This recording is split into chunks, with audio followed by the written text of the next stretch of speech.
આશરે 10 દિવસ પહેલા મહેસાણામાં પાટીદાર સમાજની એક યુવતીનો મૃતદેહ મળી આવ્યો અને ત્યારબાદ આખી બાબતને લઈને હવે વિસ્તારમાં ખળબળાટ મચ્યો છે. અનેક ચર્ચાઓ થઈ રહી છે, પરંતુ આ તમામ ચર્ચાઓની વચ્ચે આ આખો મામલો શું હતો, ખાસ કરી અને હવે પરિવાર કેમ મેદાને આવ્યું છે એની વિગતે ચર્ચા કરીશું. નમસ્કાર, હું છું ઉજ્જવલ અને આપ જોઈ રહ્યા છો નિર્ભય ન્યૂઝ. ગુજરાતમાં હાલ કાયદો અને વ્યવસ્થાને લઈને અનેક સવાલો ઊભા થઈ રહ્યા છે. સાથે સાથે દીકરીઓની સલામતીને લઈને પણ અનેક સવાલો ઊભા થઈ રહ્યા છે. પરંતુ આ તમામ ચર્ચાઓની વચ્ચે જે મહેસાણામાંથી ઘટના સામે આવી, એ ઘટનાને લઈને હવે ભારે રોષ લોકોમાં જોવા મળી રહ્યો છે.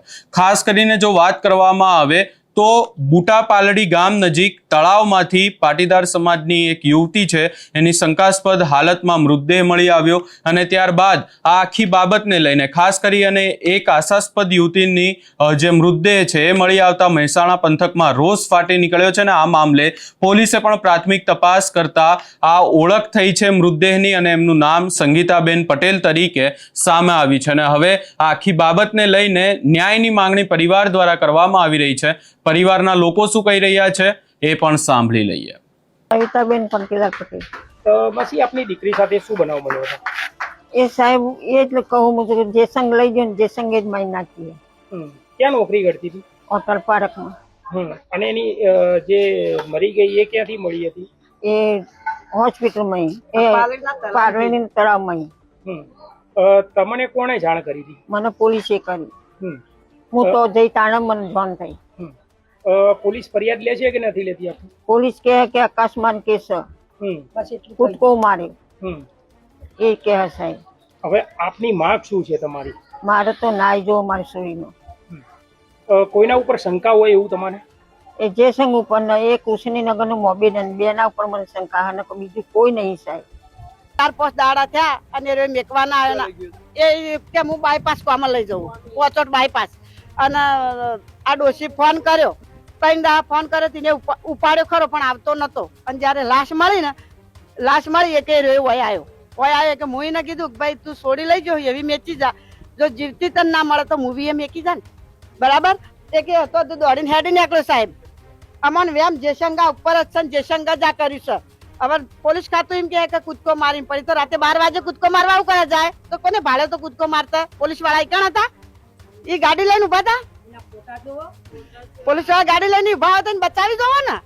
સરકારનો તો અધિકાર છે, કોઈ બી માણસ આત્મહત્યા કરતો હતો એને બચાવવો અધિકાર છે ને.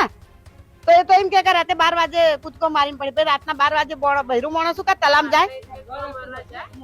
એનું ઘર હતું, એનું બહાર હતું, એને કોઈ તકલીફ જ નથી. એ છોડી આ ડોશી માટે જિંદગી બધી બગાડી. નકા તારે પહેણવું તો હવને સારું લાગે સાહેબ, પણ એના મા બાપ નિરાધાર હતો. અમાર તો ન્યાય જોવા ને અમારે તો ચોર જોવું. અમાર તો જે માણસ મારવા વાળા હોય એ અમને ચોર બતાવો સાહેબ, બીજું કશું અમારે જોતું નહીં. અમાર તો ચોર જોવું અને જે સંગો બધો પૂરું કરી આવે. આમને જીવવા તો જોઈએ ને, ખાવા પીવા તો જોઈએ ને. હાલ તમે સોસાયટી પૂરું કરીએ એ ને જે સંગ સદ લઈ જો સવાય. એ સાહેબ જો વોટર પાર્કમાં નોકરી કરતી હતી, રવિવાર રાતે તો નીકળીએ ઘરેથી અને નોકરીથી ઘેર આવીએ. પછી ઘેર આવીને રહ્યો મમ્મીએ ટિફિને ભરી આલ્યું અને ઘેર આવીને બાઇક ઉપર લઈ ગયો અને પછી ચોકડી ઉપર જઈને એમ કે મારા જોડેથી કોઈ બીજી ગાડીમાં બેહીને જતી રહી. હા, છોકરી ક્યાં નોકરી કરતી હતી? વોટર પાર્કમાં. કોના સાથે કરતી હતી? એ તો ખબર નહીં સાહેબ. નોકરી 10 વર્ષથી નોકરી કરતી હતી બિચારી. એ હવે આ લોકો કેસ કરવા જાય ને, 2 દિવસે કેસ કરવા જાય ને ત્યારે પોલીસ વાળાએ લાશ બતાવી. કેમ કે કોઈ એક લેડીઝ ની લાશ મળી એટલે માસી એમ કીધું કે અમને લાશ બતાવો. એટલે પછી માસી ઓળખી જાય કે અમારા છોકરીની જ લાશ એમ. આ લાશ ક્યાંથી મળી હતી? બુટ્ટાપાલડી તળાવમાંથી મળી સાહેબ. પોલીસને મળી હતી કે તમને? પોલીસ વાળા. પછી પોલીસ વાળાએ જાણ કરી તમને? ના, લોકો કેસ કરવા જતા માસી નહીં એટલે એમને લાશ બતાવી. એક સોસાયટીના સ્થાનિક તરીકે હવે તમારી માંગ શું છે? અમાર તો બસ બીજું કોઈ નહીં સાહેબ, એને ન્યાય મળવો જોઈએ બસ. એ ગરીબ હતી બિચારી, માં ના ભાઈના લીધે તો લગ્ન નહીં કરે નહીં અને બસ એના ઉપર ઘર ચાલતું હતું. ઓવા લખાયું માસી એ બધું. એટલે સાહેબ તો એમ કહે કે ડૂબવાથી મોત થયું સાહેબ.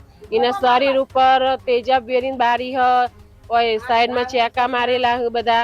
હવે આ આખી બાબતમાં એક તરફ પોલીસ દ્વારા તપાસ ચાલુ છે અને બીજી તરફ આ જે મૃતકના પરિવારજનો છે, સમાજના આગેવાનો છે, એમના દ્વારા એવું કહેવામાં આવી રહ્યું છે કે આ આખો હત્યાનો કેસ છે અને આખી બાબતને લઈને ન્યાયની માંગણી કરવામાં આવી રહી છે. મહેસાણામાં પણ આખી બાબતને લઈને ગરમાવો જામ્યો છે અને મહેસાણાના બુટાપાલડી ગામ નજીક તળાવમાંથી જે યુવતીનો શંકાસ્પદ હાલતમાં મૃતદેહ મળી આવ્યો છે, આ મામલે હડકંપ મચ્યો છે. આ આખી બાબતને લઈને જાણ થતાં જ સ્થાનિક પોલીસે તાત્કાલિક ઘટના સ્થળે પહોંચી હતી. મૃતદેહને કેનાલમાંથી બહાર કાઢીને પોસ્ટમોર્ટમ માટે પણ મોકલવામાં આવ્યો હતો અને આખી બાબતને લઈને સમાજના આગેવાનો હવે પરિવારની મુલાકાતે પહોંચી રહ્યા છે. આના પહેલા સવાલો એવા ઊભા થયા હતા ગઈકાલે કે આખા કેસમાં સમાજના આગેવાનો કેમ નથી પહોંચી રહ્યા, મહેસાણા જઈને સમાજની દીકરી માટે સવાલો કેમ નથી ઊભા કરવામાં આવી રહ્યા. પરંતુ હવે આખી બાબતે સમાજના આગેવાનો પણ પહોંચી રહ્યા છે. જોવાનું રહેશે કે આખા કેસમાં હવે પોલીસ તપાસમાં આગામી સમયમાં શું ખુલાસા થાય છે. આ સમગ્ર બાબતે તમારો શું અભિપ્રાય છે એ અમને કમેન્ટ કરી જરૂર જણાવશો ને અમારી ચેનલ નિર્ભય ન્યૂઝને લાઇક, શેર, સબસ્ક્રાઇબ કરવાનું ભૂલશો નહીં.